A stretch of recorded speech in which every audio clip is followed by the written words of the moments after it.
Hey everybody, I'm Raksha, and in this video, I'll be talking about the best practices while managing projects with clients professionally. So let's get started. So the first is always conclude the points at the end of the call, what client has said and what you understood.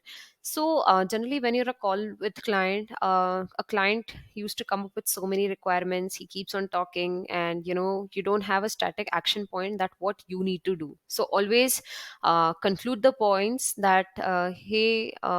This is what I'll be working upon, and this is what you have asked for, so that the requirements are pretty clear, that expectations are clear.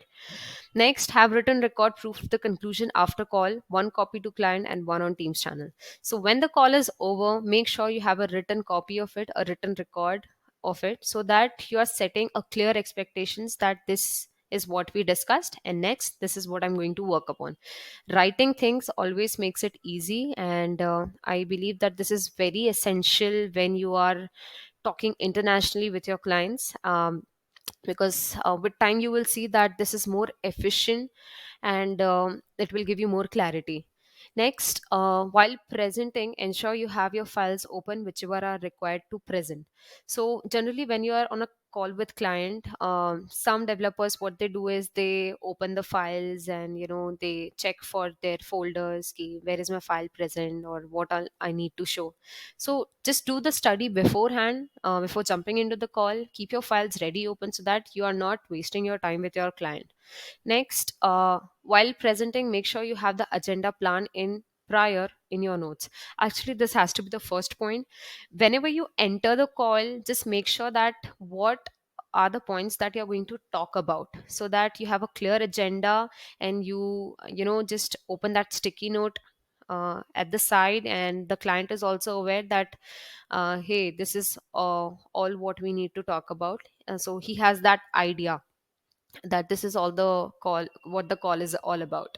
Next, keep data examples beforehand such that it is easy to lead your call.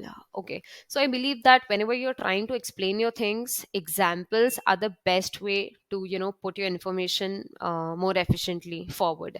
So with explanation, with examples, the explanation becomes more easy. So just make sure that you have at least one or two examples catchy to present on your call. Next, never assume things. Always ask the client in respect to data, be it business or technical terms or calculation logic. Okay, so what happens is, when a developer is having a call with the client comes with a business mindset that hey, this is what I want to build. Can you please do it for me? And while explaining, he uses some business jargons or some other different terminologies, which is not very easy for the developer to understand. So while having a call with client, just make sure that you understood the terminology correctly, or you can have that in written. You can request your client ki, hey, this is what I have understood, can you please make it more clear for me, that we are on the same page. Okay, so instead of assuming things, just go for with clearing things out. Next, if you're not sure of the delivery date, never ever give the estimated date to. Always discuss with the internal team and reply to your client back. So it is always said that you under promise and over deliver. So by this, we are stating that there are times when the developer himself has to research at his end that this is what the client has put forward, and I need to look that whether this will work or not. So sometimes in the back of our mind we just give an estimated date that okay, I'll be doing it in 2 days or something. So avoid that. Instead, reply to your client that I need to discuss with my internal team, I need some time for research, so let me help you answer your question by reverting back on mail or on chat, whatever. Okay, so this will again help you to put forward that the developer has done his research and now he's giving a proper delivery date, so that at the time of delivery there are no questions on delay or something, no mess. Next, avoid calls wherever chat can do your job. Often there are times when you just have to give a quick update to your client or something. So if it is possible that you can put forward your information using a chat, just go for it. Try to cut calls wherever you can do. Next, keep one document copy to keep the project flow. So generally what happens is developers are very busy with all the development processes, as the changes are very frequent. We cannot record that or track that. It is very difficult or very challenging for the developers. So at least what you can do is, while after achieving at least one milestone of the entire project, you can then choose to document that. Okay, so this will help you to bring more transparency for yourself as well as for the person you're reporting to.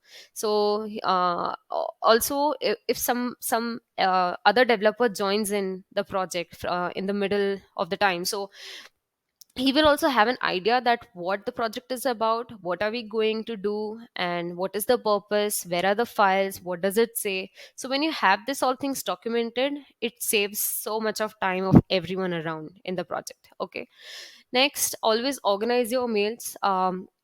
So this is again a very common practice that one must follow. So what I feel is, I work with various clients across the globe. So what I do is I create rules for my clients that, okay, this is the recipient and this recipient has to go in this particular folder. So if I'm working with x number of clients, I organize them into separate folders, and I don't have a mess in my inbox. So this makes me more, it makes it easy for me to connect with clients and organize with multiple clients, and helps me to do multitasking. So if you can organize your mail, then it will help you in the long run.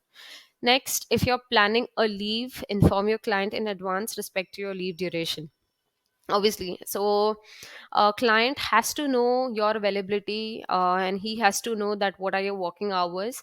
So always make sure that you also inform about your leaves, so that he do not push he do not push task for you, and he's aware that developer is not available. So he'll try to modify the assignment accordingly. So again, if you're planning for a long leave, try to inform 10 days in prior, or if you're having a short leave, 2 days in prior. So I hope that this was useful, and if you have other comments, other opinions, so drop it in the comments below, and I'll see you in the next video. Thank you for watching.